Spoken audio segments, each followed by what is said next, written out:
सर्वसामान्य जनतेने ही निवडणूक हाती घेतलेली हे मी वारंवार सांगतो, याचं प्रत्यय ठिकठिकाणी येतोय.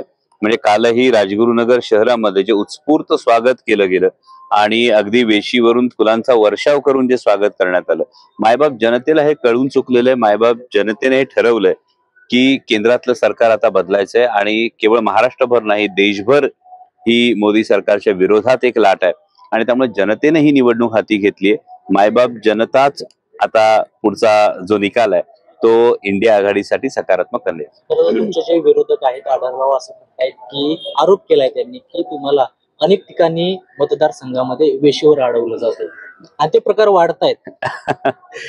3 इडियट सिनेमामध्ये एक प्रसंग होता की सगळं चांगलं म्हणायला स्वतःलाच सांगायचं ऑल इज वेल. तशातला तो प्रकार आहे.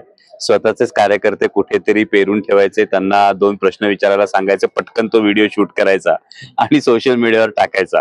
अशा पद्धतीचा हा रडीचा डाव हा सातत्यानं खेळला जातोय.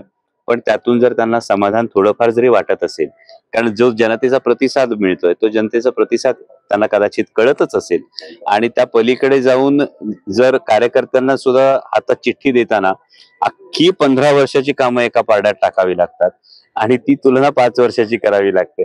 जर अशी वेळ जर अशा एखाद्या वयस्कर नेतृत्वावर आली असेल तर मी फक्त एवढ्याच सदिच्छा देईन की गेट वेल सून. गेले 5 वर्ष झाले खासदार आम्हाला दिसले नाहीत आणि खासदाराविना हा जो मतदारसंघ आहे तो कोरका होता अशी देखील टीका केली.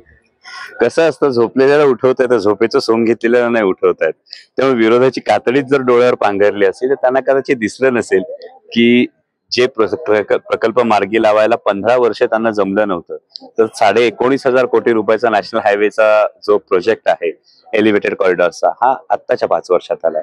ज्या Pune Nashik semi high speed railway विषयी ते फक्त भाषणामधून बोलत होते, तो आता कॅबिनेट अप्रुव्हलच्या अंतिम टप्प्यात याच्यात गेलाय. राष्ट्रीय वनौषधी संशोधन केंद्रात